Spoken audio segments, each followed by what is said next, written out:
Most people look at your small circle and think one word: lonely. Research points in a different direction. This wasn't rejection, it was selection. When you have an internal locus of control, meaning you don't need constant outside approval, you stop collecting people just to feel okay. You start investing. 5 solid friends, real talk, real trust, and way less social burnout. So if you've ever felt judged for keeping it small, stay with me, because the trait people call antisocial is often a form of emotional strength. Have you ever noticed you can talk to anyone at a party, laugh, keep it moving, and still only feel close to like 5 people? That number isn't a mood, it's a limit. Picture your week. Your phone lights up with a group chat that never stops. Someone drops a "we should all hang soon." 3 people react with a flame emoji. Nobody picks a day. Then it's Thursday, and you see a birthday post you forgot to like. You tell yourself you'll text later. You don't. And then there are the same 2 or 3 people you'd call at 2 a.m. Not to talk about work, not to recap some random drama, to say, "I'm not okay," and no, they won't make it weird. But here's the thing. The outside story is loud. It says if you were more fun, more smooth, more social, you'd have more people. Like it's a score. Like your worth is the head count in your contacts. Your brain doesn't measure it that way. Your brain measures load. Names, faces, old stories. What you said last time. What they told you in secret. Who doesn't talk to who? Who needs extra care? Who gets mad if you reply late? It's all in there. And it all takes space. Psychologists call this the social brain, and it has a budget. Part of that budget is executive function. That's your mental planner. The part that tracks, did I check in? Did I show up? Did I follow through? When it's full, you don't become a bad friend. You just start dropping balls. Now let's think about Dunbar's number. It's a rough idea that there's a limit to how many stable relationships you can keep up with. The headline number people throw around is about 150. But that's not 150 close friends. That's your whole web. The people you'd recognize, talk to, keep some kind of ongoing thread with. Zoom in, and the layers get tight fast. You've got a wider ring of people you're cool with. You can grab food, trade updates, keep it light. Then a smaller ring of people you'd actually make time for without needing a big reason. And then the core. The people who can text, "call me," and you do. For a lot of brains, that core lands around 5. Think about what that actually means. Deep ties aren't free. They cost time. They cost energy. They cost attention. Real talks take focus. Showing up takes planning. Remembering the details takes mental space. If you try to do that for 15 people at the same level, you don't become extra loyal. You become tired.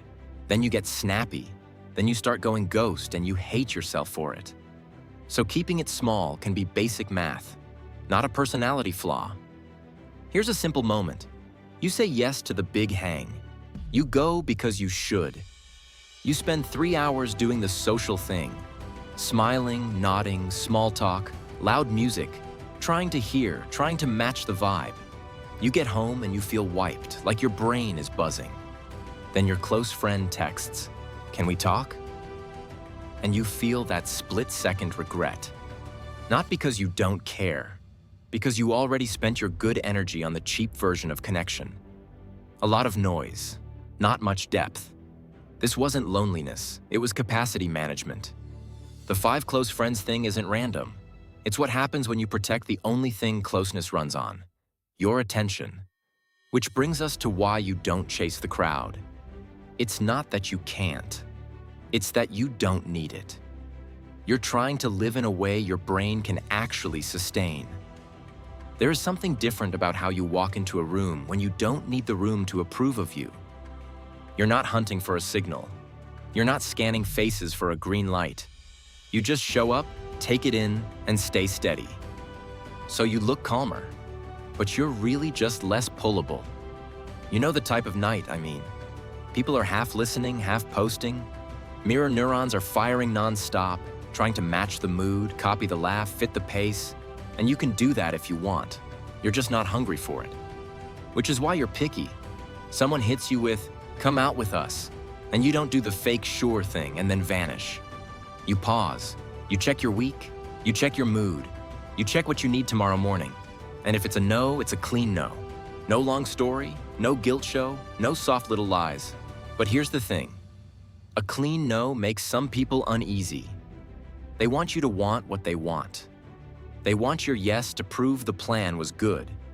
So when you don't bite, they label it fast. Cold, stuck up, awkward, antisocial. What they're calling antisocial is often a high threshold for social stimulation, meaning it takes more noise, more novelty, more chaos to even move your needle. And you're not broken for that. You've just learned what drains you. And you've got a strong sense of self. Psychologists call this an internal locus of control. Simple meaning, you feel like your life is shaped more by your choices than by other people's reactions. You don't feel pushed around by the room. You don't need a crowd to permit you to be who you are. So you don't use the crowd as a mirror. You don't need 10 people laughing to feel funny. You don't need a packed calendar to feel wanted. You don't need a bunch of likes to feel seen. You already have an okay baseline inside, and that changes how you move. It also changes what you ignore. A lot of group life runs on tiny tests. Who sat by who? Who got tagged? Who got the inside joke? Who got left on read? If you live off outside feedback, those little things hit hard. Your brain treats them like danger. But when you're internally anchored, those signals don't run your day. Now add emotional self-sufficiency. That doesn't mean you don't need people. It means you can handle your feelings without turning every emotion into a group project. You can sit with stress. You can name it. You can cool it down. Then you decide who gets access. Think about it. You have a rough day. You come home quiet. You make food. You stare at the wall for a minute. You take a shower. You let your nervous system drop back down. And then you text one person. Not 20 people getting the highlight reel. Not a vague post fishing for "you good" comments. One person gets the real story with the messy part still in it. That's not secrecy. That's privacy plus trust. And it's also focus. Because big networks quietly force ranking. Psychologists call this social comparison theory. It's the habit your brain has of measuring yourself against other people to figure out where you stand. In a big circle, there's always data. Who's closer? Who's cooler? Who got invited twice? Who didn't get invited at all? Your brain starts scanning for status like it's a full-time job. Small circles lower that noise.